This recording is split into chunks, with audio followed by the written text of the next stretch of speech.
You know a little bit about water already. Let's look at how water and pH are related. So we're going to set up our notes again in this Cornell note fashion where we have in the top left, we have a title. This is water and pH.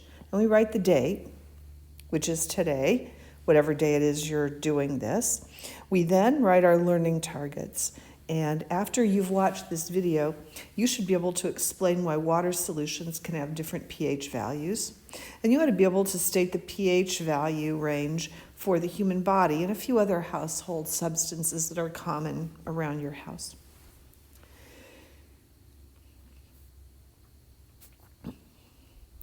You may also pause this video anytime so that you can be sure that you get things written down, and you can stop and rewind and re-listen to things that maybe you didn't hear well the first time. The little column on the left here is for you to put questions as you go or later on, and to maybe rewrite and note some key points as you're working. On the right, you'll put your notes for the day, and then you'll summarize them at the end. So far, we have learned that water has chemical formula that can be drawn in the Lewis dot structure as H2 and then O. The dots show electrons, and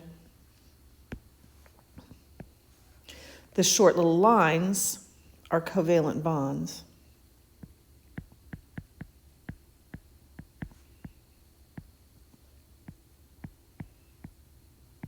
The covalent bonds hold the hydrogens to the oxygen within the same molecule.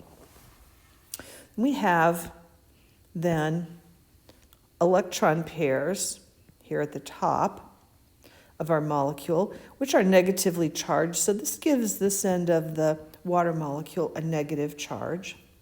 The hydrogens, since their electron is being pulled towards the oxygen, have positive charges.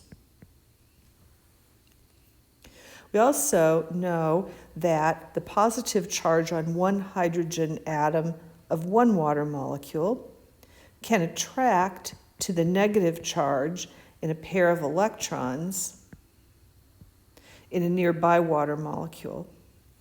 This bond is called a hydrogen bond, and was responsible for many of the properties that you observed last week in your water lab. This is what makes water itself polar. One end of a polar molecule has a negative charge, and the other end has a positive charge. Now, what we are going to look at today with respect to pH is that sometimes one water molecule will react with another water molecule. In this way, here's an H2O and an H2O, and one of the hydrogens comes off of one of the water molecules and floats around free for a little bit and then attaches to another water molecule. So we have H2O plus H2O, and this double-ended arrow means the reaction is reversible. It can go back the other way as well. So then we have the H2O plus the H2O. One water gives away a hydrogen, so we have H3O. And then here is the water that's just an OH minus now that's given away a hydrogen. Okay. The Lewis structures are going to show you what's actually happening in the molecule. Let's take a moment to jot these down and look at what's really happening. Here we have a water molecule with a hydrogen and a hydrogen. Okay. And we have a hydrogen and a hydrogen here. What's going to happen now is when they react, the first water molecule is going to give away one of its hydrogens. A hydrogen bond is going to form here between the hydrogen of one molecule and the oxygen of another. So here's our hydrogen bond. And what we find then is that the first water molecule has given away a hydrogen and has now a negative charge because it has a lot of extra electrons and only this positive hydrogen. And here is our stray hydrogen atom that is now bonded with another water molecule. The impact of this on the pH of a solution is that in a solution with a lot of extra H pluses,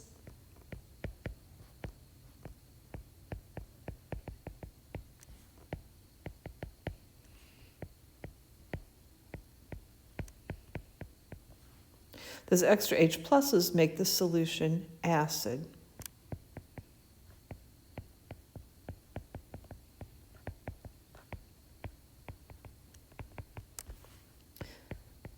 The more H pluses, the more acid the solution.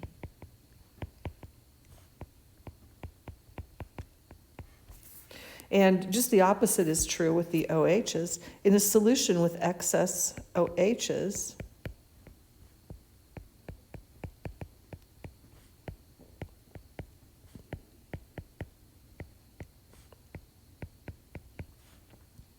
the solution will be basic.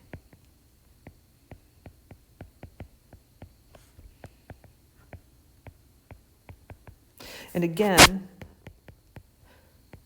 the more OHs, the more basic the solution. Now, if we have H plus equal to OH minus, the solution is neutral.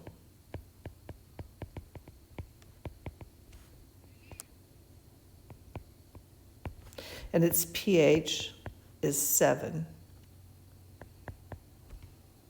In an acid solution, we're going to have pHs